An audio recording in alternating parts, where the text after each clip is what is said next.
Quand on prend une décision, parfois on est très attaché au résultat. On a envie d'avoir des réponses tout de suite.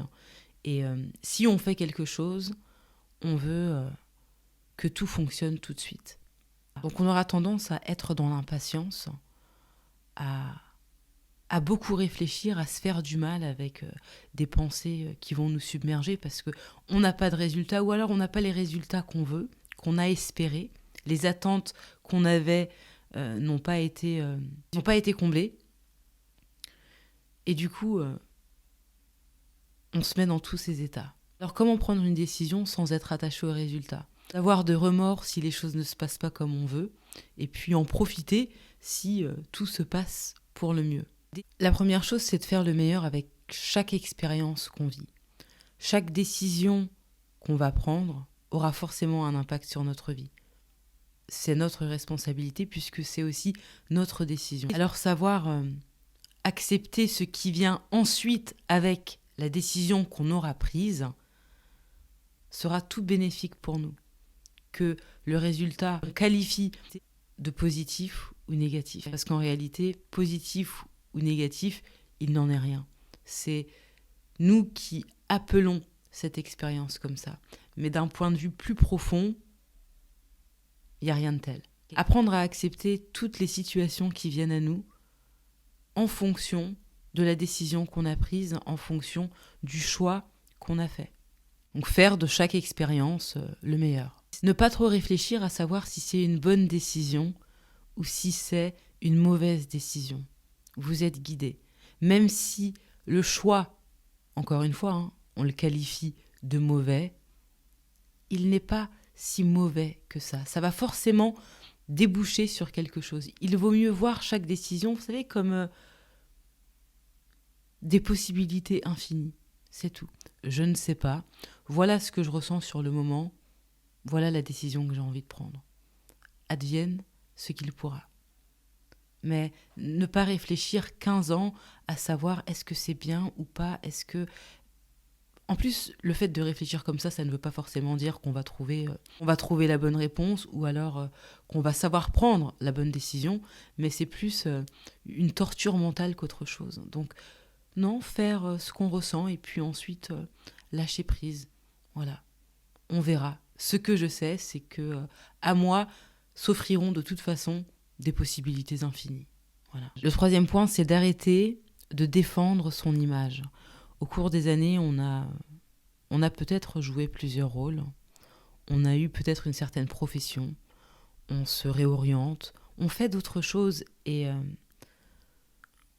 on a peut-être envie d'avoir une autre image ou alors l'image qu'on avait avant ou bien qu'on croyait avoir ne correspond plus à celle qu'on a maintenant. Et non, on a envie de défendre comme ça son image.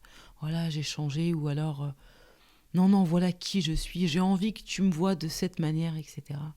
Laissez tomber.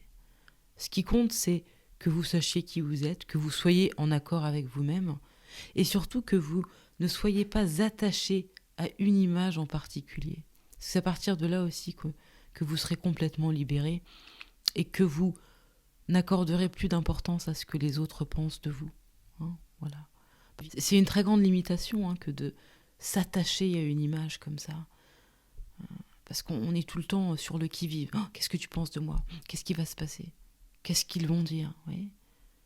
Non, permettez-vous tout simplement d'être bien avec vous-même, d'accepter toutes les parties, toutes les zones d'ombre qu'il y a en vous, parce que c'est ce qui fait qu'une personne est entière, et puis de vivre de manière harmonieuse, parce que vous vous acceptez, voyez, dans votre totalité.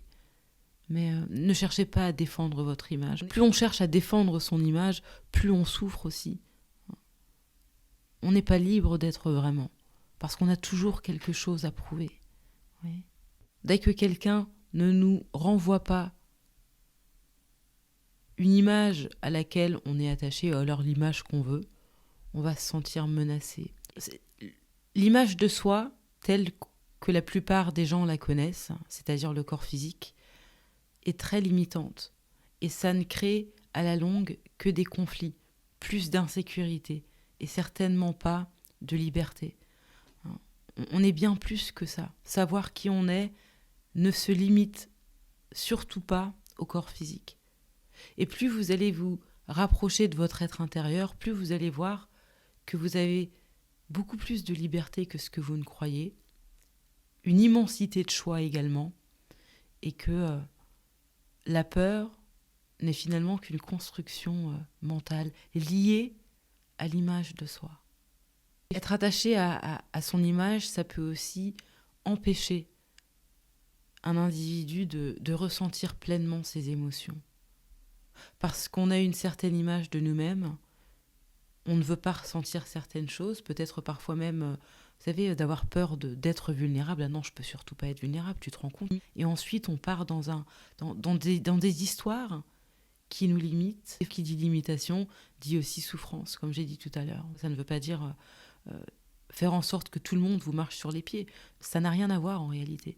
C'est juste pour vous que vous sachiez en profondeur qui vous êtes, pour pouvoir ensuite, dans la vie, avoir une meilleure perception des choses et aussi pouvoir faire des choix, prendre des décisions sans vous faire de mal.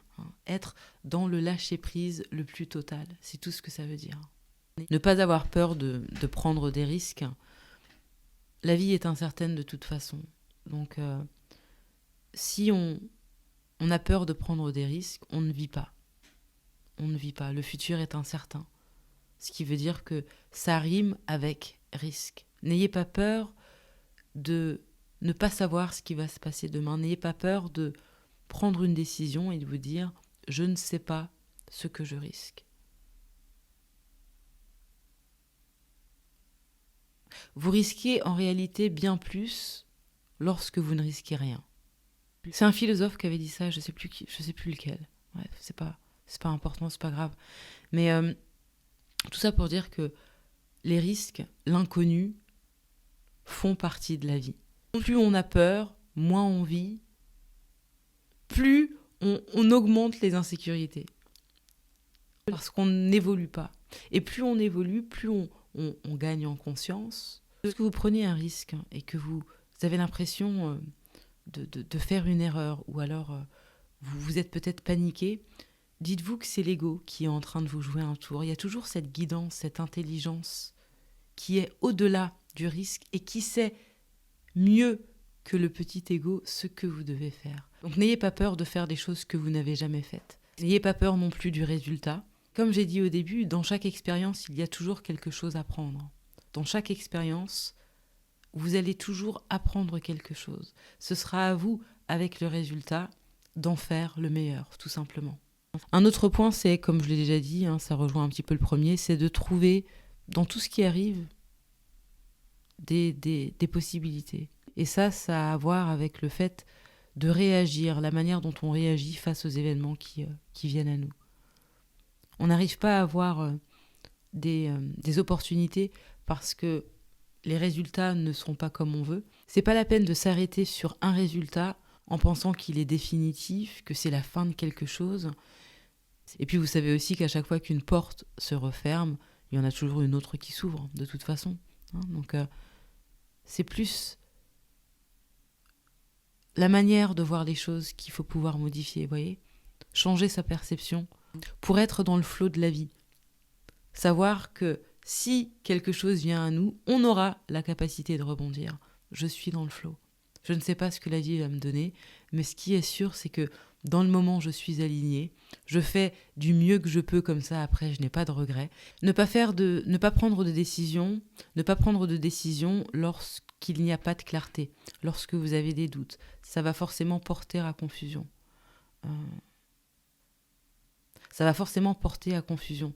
Il vaut mieux attendre, se poser.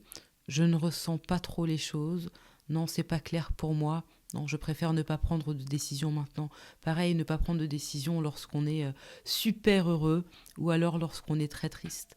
Attendre d'avoir un état émotionnel qui soit stable, que les choses soient bien claires et ensuite prendre une décision. Donc si on a des doutes, vaut mieux ne rien dire du tout, ne pas faire de choix et attendre que notre esprit soit plus calme. Et ça m'amène au dernier point qui est de trouver un point Je ne sais pas si je peux dire ça comme ça. Mais ce que je veux dire, c'est le fait d'être heureux lorsque vous faites ce que vous faites. Même si c'est 2 minutes, mettez vos 2 minutes de bonheur dans ce que vous faites. Si c'en est 30, faites en sorte que ces 30 minutes soient 30 minutes de bonheur lorsque vous le faites. Voilà. Peu importe ce que vous faites, faites en sorte que ce soit un tunnel de joie pour vous, et ce sera forcément quelque chose de valable pour les autres. Si vous faites quelque chose, par exemple, et qu'à un moment donné, vous ne le sentez plus, ayez le courage d'arrêter ou de vous dire, bon, écoute, je me ressource, là, je le sens pas. Je le ferai quand je pourrai donner le mieux ou bien le meilleur de moi-même. Le premier, c'était de faire le meilleur de chaque expérience. Le deuxième, c'était de ne pas être obsédé avec la bonne ou la mauvaise décision, parce qu'il n'y a rien de tel. Arrêter de défendre son image. Oser aller au-delà des risques, ça veut dire dépasser l'ego et agir de notre centre. Ne pas prendre de décision lorsqu'on a des doutes. Reconnaître les possibilités dans toute chose. Trouver un flot de bonheur dans ce que vous faites, mais aussi et surtout parce que vous vivez, parce que vous êtes en vie. Être heureux parce qu'on est en vie. La vie doit être votre flot de bonheur, votre ruisseau de bonheur. C'est pas un objectif à atteindre, mais c'est une nécessité pour avoir une qualité de vie irréprochable. Si on n'est pas heureux, peu importe ce qu'on fait, ça ne pourra pas nous apporter le bonheur, puisque rien n'est sûr, on peut tout perdre. Mais si vous avez cette joie en vous, vous aurez la force nécessaire, vous aurez l'énergie nécessaire, on va dire ça comme ça, pour réaliser tout ce que vous souhaitez ensuite. Prenez soin de vous et à bientôt.